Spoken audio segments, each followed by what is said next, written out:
Welcome to Unstuckish, the podcast about getting free from burnout and stepping into a life that actually lights you up. I'm your host, Laura Cardwell, and around here, we believe transformation isn't about quick fixes or hustle hacks. It's about rewiring your brain, reclaiming your energy, and remembering who you really are. Each episode will dive into the science of the nervous system, the wisdom of human design, and the messy magic of human potential.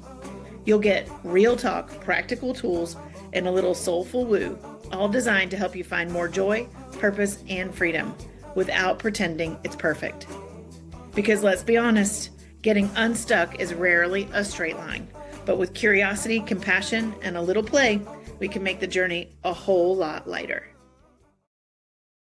Hello, y'all, and welcome to the first episode of Unstuckish, the podcast where we talk about all things burnout, all things mystical, all things science, all things transformational, all the things you already heard in the intro. And so today, this first episode, I really actually want to just kind of lay some foundations. I want to talk about burnout and what it is and why I think it's really important that we address it in this current climate, this current culture that we're living in. And I think so many people right now in our world are feeling burnout, but they may not have the words to name that that's what's going on. They may have the words for a lot of symptoms, and we'll talk about those symptoms, but they may not be able to name, or you may not be able to name that that's actually burnout. And so today I want to just slow down and take some time and really dive into what burnout actually is and what it looks like in our lives. I personally have gone through several rounds of a full kind of burnout situation in my own life. I've had a varied career background. If you don't know that about me, I actually grew up kind of as a writer. I wanted to write poetry. So a lot of money there. And so I got a ton of encouragement. I'm kidding. Actually, my family was highly supportive of my writing. And I actually have my degree in creative writing. That's where I started. And so I thought I was going to grow up to be a writer. I am currently a writer, but I took some turns along the way. And so I also have a background in photography, and I worked in photography for my early years out of college. And then I got pregnant with my first kiddo pretty young. I think I was 25.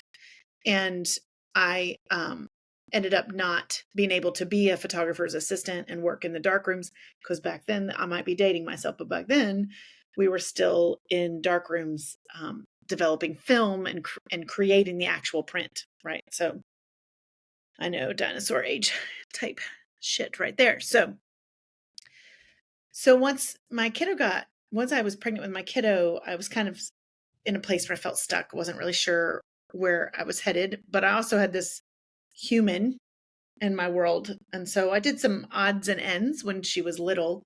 And one of those things ended up being that I was making jewelry. And that actually started off as something that was just really fun. My friend and I would get together and drink wine and make necklaces and goof off. And then I found that I could make earrings and sell them for beer money at music festivals while my husband was off playing music when we were young. And so, but that actually launched kind of a career as an art jeweler for a while. And I kind of grew that company as an art jeweler quickly. It started off as taking some metalsmithing classes from a local master metalsmith. I mean, he was just amazing.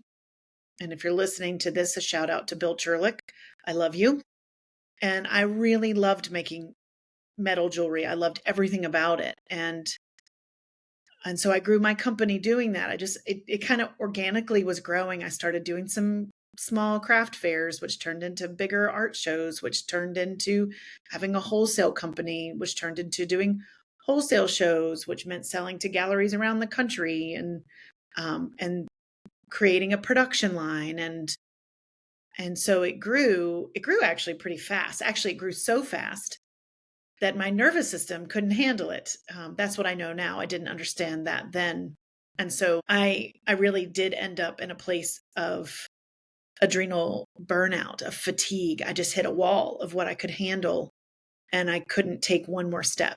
And one night I was having some drinks with my friends, and they said, "Didn't you start off making jewelry for fun?" And I was like, "Right, I've forgotten that somewhere in the hustle culture of trying to make it as an artist," which is a whole podcast on its own.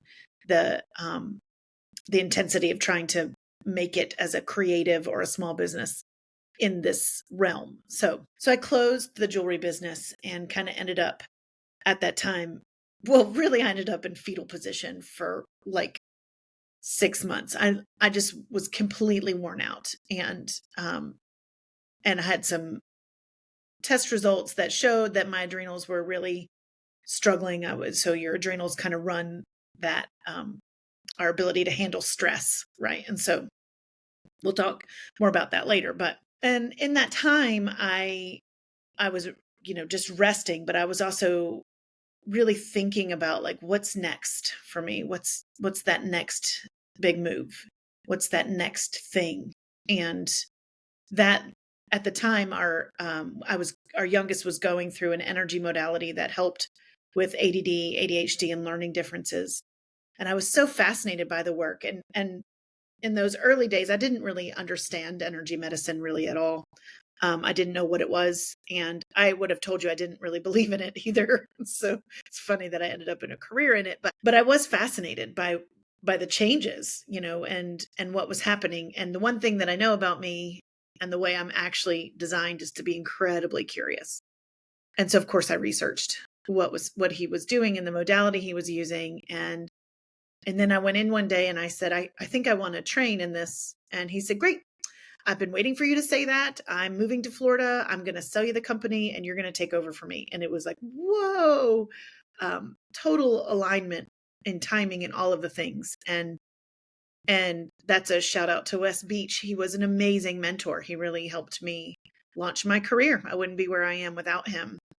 So I went and I trained in this modality that helped with ADD, ADHD, and learning differences. And I came back and I started to work with him directly, and then he left and I took over and kept doing it. And again, I grew that company. It grew me. It was actually, I had a wait list from day one, and I was always trying to keep up with demand. So I was trying to scale, and I was trying to bring in more practitioners to try and meet the demand. And again, I did a thing I do, which is I grew it too fast. I actually even hired a business coach during that time. Thank you, Tom Boots, who I specifically said to him, I don't want to end up in the same place that I ended up with Silver Song, which was my jewelry company. And all kudos to Tom. He tried, but I'm not a very good listener either. So I actually grew that company a little too fast, but I didn't actually have the resources. I didn't have the space. I didn't have the money. I didn't have the capacity for what I was trying to push to. And I wasn't really allowing for timing. I wasn't really allowing. And so what that led to is, you guessed it, another round of burnout. Partly probably because I wasn't fully healed from the first round, but also because what I had yet to learn was pacing, was how to pace myself actually, but also to that, like how to make space and let things unfold. Right. And I was pushing, and that led me to having to close the clinic, and close down having practitioners. And that was a really hard moment for me because now it was disappointing people. And if you know anything about astrology, I'm a Libra. So, and I have an open emotional solar plexus and human design. And so people pleasing is kind of my soul school. And if you don't know what those things are, keep listening to this podcast because I will start explaining all those things to you. But I did have to close the clinic, and I did have to disappoint people, and it was incredibly hard. And I had to downsize and go back to being a solo practitioner. But at the time, I was also kind of then lost a little bit about what I wanted to do. I was starting then to pivot away a little bit from just ADD, ADHD, and learning differences, although those things need a ton of support. But I was already starting to question that it wasn't just a matter of the energy in the system. It wasn't just a matter of our thoughts. It was a bigger picture. And so I was starting to study already kind of thought leaders and the idea that our thoughts affect our reality and also that our thoughts affect our biology. I was already starting to question those things because of the work I was doing, that that we are, as beings, we are physical beings. We have cells, we have neurons. We are chemical beings. We create hormones and we create neurotransmitters. And we're electrical beings. We have this energy system that runs everything. And really quickly, I mean, I was working with the energy system, especially because I was that those modalities are based in something that's called applied neurology, which is really the way that the brain thinks and the way that energy moves around in the brain, right? Pathways, kind of thoughts, and how the energy connects and moves around. And so I was already beginning to see patterns in which we weren't really getting to kind of what I felt like was the depth of what needed to be looked at when we were trying to balance somebody's hormonal imbalances, or when we were trying to work with like the neurotransmitter system and things like that. That there was a depth that I wasn't addressing, and it led me to really study more five elements work. So that comes from the Chinese tradition. I really dove in more to that. Comes from, I got there because the five element work and the basis of Chinese medicine is that we are energetic beings, and that energy is called qi, and the qi can flows well or it doesn't, right? And things can, what we call block, which just means that the energy doesn't run as efficiently as we want to. And that there is a universal theme in the qi and how it moves throughout the body. And it kind of follows the laws of nature. And if we observe the way that nature functions, we also are observing the way that we function as humans. And I really loved five element work. It really answered a lot of questions for me, especially the correlation between our mental being, who we think we are, the thoughts we are having, our emotional being, how those thoughts move energy in the body, how they create emotions, the feelings, the sensations that we have as representations of that movement in the body, and then literally how that shows up at the cellular level, how our bodies function, all the way to even how our genes express, because our genes express based on the environment. And all of these things are the environment. That's the idea of epigenetics. And so I dove deeply into five elements work, really trying to go deeper with what was going on. Like ADD was beginning to feel like a surface level symptom already in my work, right? And so I kept working with five elements, and I kept working with the modalities that I already had, but I also began to follow some thought leaders like Joe Dispenza and Bruce Lipton and Lynn McTaggart and Dawson Church. And those people were, I would say they're the frontier thought leaders of the new human potential movement. So it's like the evolution of new thought, and they were kind of the first people out there talking about neurobiology and the idea that the way we think creates our reality. It creates our thoughts, it creates our emotions, it creates our feelings, it creates our physiology, those connections, right? And so, and why those things happen. And that led me kind of diving into those thought leaders and really studying, led me to quantum physics. Now, let me just say I am not a quantum physicist in any kind of way. And actually, I could probably barely contain the concepts that are physics in general. It's one of the only one of the only classes I failed in high school, fully failed, and had to be taken out. Literally, Miss Sims looked at my mom and said, she just doesn't think this way. So they took me out of that class. And it's the only class ever in my life I've had lower than a B in, by the way, y'all. Physics. But that was mechanical physics. And I really didn't understand mechanical physics. And to be real honest, quantum physics is mathematical, and I don't necessarily understand that either. But I do understand the meta picture, the concepts, and they feel true to my being. And quantum physics basically says that humans are both particle, that's our physical being, and waveform, that's our energetic being, at the same time.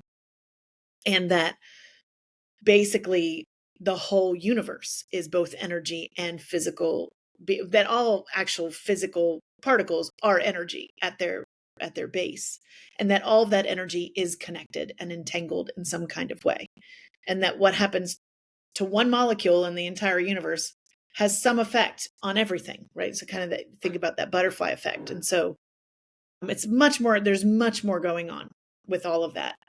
There's also all these concepts about how we observe things and how that creates our reality.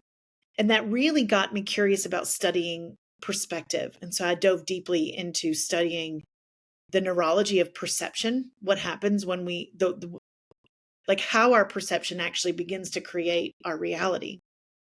Fascinating, right? So it's like I just kept diving down that rabbit hole and studying deeper and deeper, which eventually led me to Quantum University out of Hawaii, which was kind of a progressive university. It's getting to be more mainstream now, but at the time, which has been a while, even though I'm supposed to be going a little faster, it was really very progressive in the thoughts. It was training people in complementary medicines, natural medicine to complement physical medicines. So basically, it's a Western answer to these Eastern concepts. In China and in Eastern cultures in general, their whole medical models are based on the idea that we are energy first, and then we also are all of these other things. And so you can't treat one without the other. But in Western medicines, those things have been separated, and we can do a whole episode on why. It had to do with the church and the Roman Catholic Church and separation of spirit and science. And so, but ultimately our medical model ended up based on a very physical sciences, what we can see, touch, smell, taste, and it leaves out the energetic component because the energy was meant to be mentored by the church. And so what Paul Druin's dream is at Quantum University is to bring those things back into the Western modality. He started as a Western medicine doctor and was felt he didn't have the whole picture. Then he studied as an acupuncturist and Chinese medicine and still didn't feel like he had the whole picture. Then he studied homeopathy and he studied naturopathy and he's basically studied it all and realized that we need it all. It all goes together, that every piece of that is a piece of a bigger puzzle in holistic well-being. And so he created a university to train people who would be able to see that holistic connection in healing and what it means to return to wholeness. And so I started at Quantum University. I had to go back and get a BS. I wanted to get my doctorate, but I had a BA in creative writing. Remember, that's where I started. So I had to go back and get my BS. And so I have a BS now in holistic health. And I'm working my way through my master's and doctorate are basically one full program together. And so I'm still working through the book work, and then I'll do one big research project with that. But ultimately that's a doctorate in natural medicine, and it's laying the foundations for working at the physical, the emotional, the mental, and basically the spiritual level, so that you're getting a holistic approach. It's based on quantum. There's a basis of quantum physics and the quantum potential. It's basically a university for that new human potential movement, right? And I found it because people like Joe Dispenza and Bruce Lipton were on the board, or they had taught classes. I also have my brain health coaching through Dr. Daniel Amen, who's done some groundbreaking research on looking at how the brain functions with ADD, anxiety, and depression through SPECT scans. And so I have my brain health coaching professional through him, and he was also teaching there. And so I realized one day that like all of my thought leaders that I was learning from and following from were all kind of under this one umbrella, and I could keep studying and also get my PhD. And so I don't know exactly when that will ever happen, but it's slowly but surely I push it forward just a little bit every day. And so adding some of those modalities into my practice, I still felt like something was missing. And this is what I really want to say here, tying it back to burnout, is that I was really working with people. I started to find I was working with people with kind of nervous system resilience in general, their ability to be emotionally resilient and mentally resilient, and physically resilient with the world that was being presented to them. And I was working a lot with anxiety and depression and ADD. But what I found was I was actually, during COVID, I found that I was really working with a lot of people that were kind of in pivots in their life, because COVID made a lot of people pivot. And that might have been in career, but it could also be in relationships and moves and all sorts of things. And I began to see a pattern that is, burnout, technically defined, is a state of physical, emotional, or mental exhaustion caused by prolonged stress. And certainly COVID was a time in which we really saw an amplified stress in new ways that we weren't used to being stressed. We also saw a lack of stress in other ways, but we kind of had this new challenge in front of us.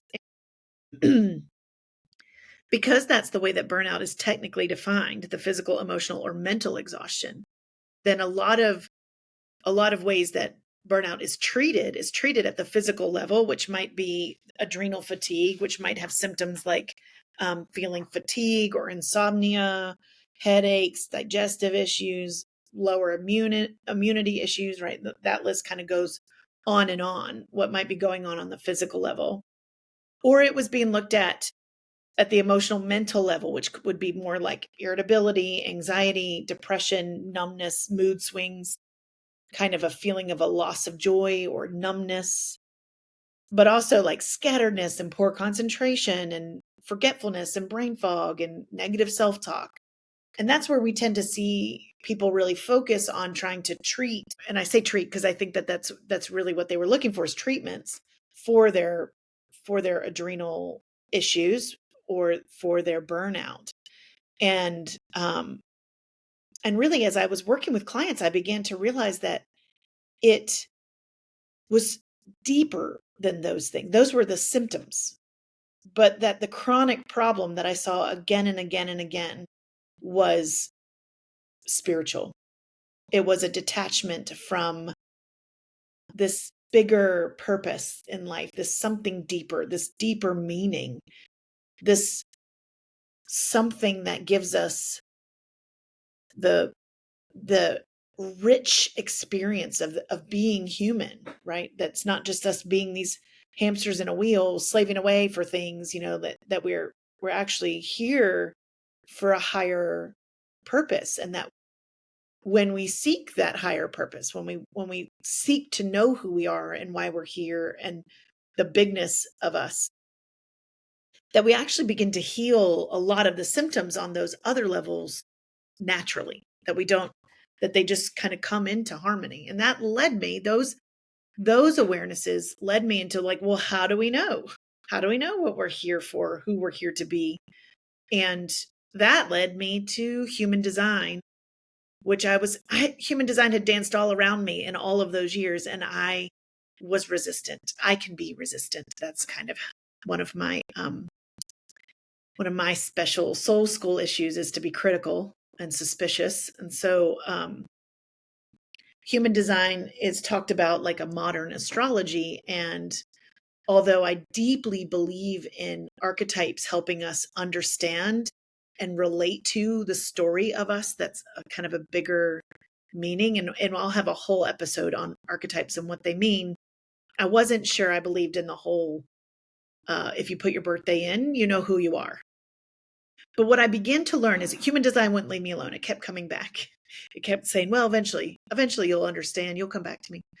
And I started to see how it actually made sense in my clients' lives sometimes. And actually, the more I learned about it, the more I realized that it was like the cliff notes to somebody's life. And it was cliff notes to like somebody's dysregulation and somebody's shadows and where all their triggers were coming from.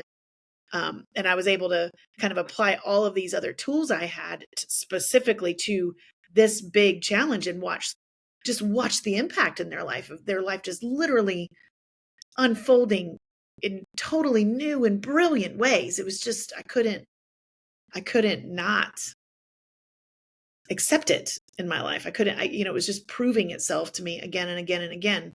And so I dove in completely and really I've studied human design, traditional human design, and I studied astrology. And then I went on to get my transformational coaching with Karen Curry Parker, who developed what's called quantum human design, and began to bring all of that wisdom into these sessions with my clients. And like I said, it was just, I finally felt like I had the holistic picture. We had the exact map to someone's beingness in the world. Our purpose, again, is not what we do, although we tend to focus on it as like what we're doing. And even if we get broader than that, we tend to question it as why we do what we do. Our purpose is our why, and both of those things are true. But even bigger than those two things, it's who we be. It's who am I meant to be, and how am I meant to interact with the world. And when I realized that human design wasn't another archetypal system, a personality test trying to tell me who I am, in the sense of like putting me in boxes, right? Like I'm this and I'm that and I'm this. It was more about the system of how I be in the world, how I'm meant to move through the world, how I'm meant to make decisions, how I'm meant to interact with other people, how I'm meant to serve. It really helped me bring it in fully. And so then I really began to see how we could heal burnout. We could really get to the root of where burnout was coming from for people, that there were all these misalignments with their beingness that were creating some of the symptoms that they were experiencing.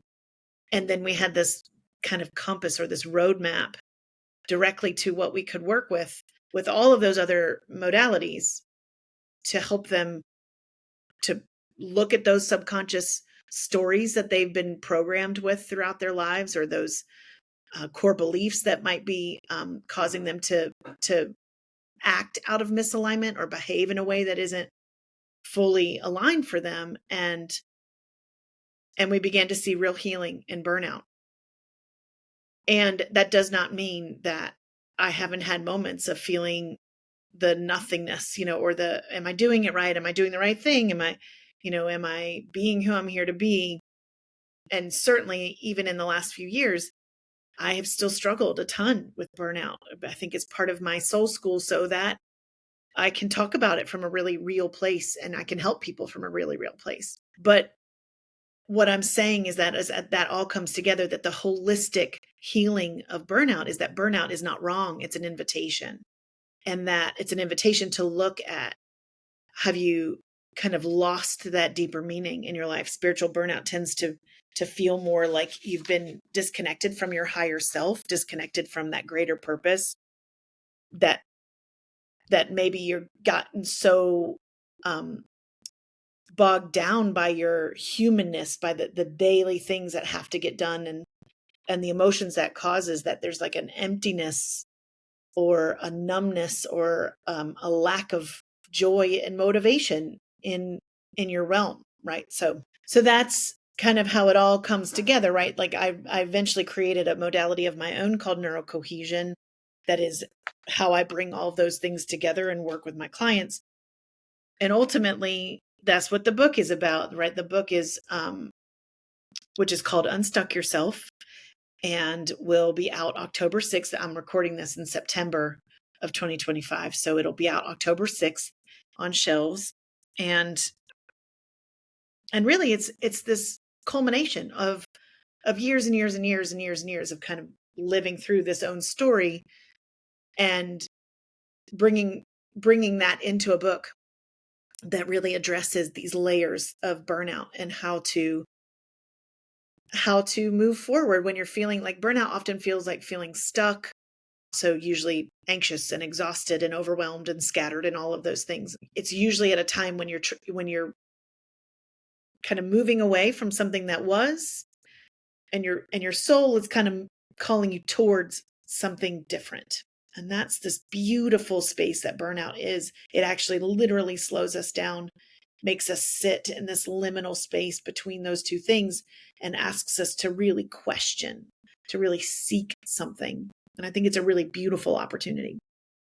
So that's my definition of burnout, this very long-winded definition of what it is. And my hope for this podcast is that over the next seasons, I will bring you all sorts of tools and perspectives and guests that can help us really look at all of those different layers, the physical, the emotional, the mental, the spiritual. We'll look at human design things. We'll look at adrenals. We'll talk about the science. We'll talk about the magic. We'll talk about transformation, so that we can all return to a place, which is this thing that we know deep in our heart, that we're here for something so much bigger than what most of us are allowing ourselves to even dream. And my hope is to help people have the tool sets they need to live their highest potential and to be the human they are meant to be. And on that note, I think that is where we should stop for today. So thank you for joining me on this journey. Thank you for being with me. And I hope that this helps you kind of broaden the perspective of what burnout is, and maybe has got you questioning that there might be more. And so keep listening to find out what that might be. Until next time, y'all. Thanks. Thanks for joining me today on Unstuckish. If this conversation sparks something for you, imagine what we could uncover when we look directly at your unique blueprint. That's exactly what we do in my chart chats. They're part chart reading, part psychic session, part soul strategy. Basically, you bring the question, and together we'll call on your design, your guides, and your intuition to get the answers you've been craving. You don't have to keep wandering in the fog, y'all. Book your chart chat, and let's find the clarity, direction, and soul deep yes you've been looking for. And if you haven't gotten your copy yet, Unstuck Yourself, Thrive Beyond Burnout, and Find Your True Purpose is now available for pre-order. Get your copy today at unstuckyourselfbook.net. Remember, getting unstuck isn't about perfection. It's about movement, alignment, and finding joy along the way. Until next time, stay curious, stay kind, and stay a little unstuckish.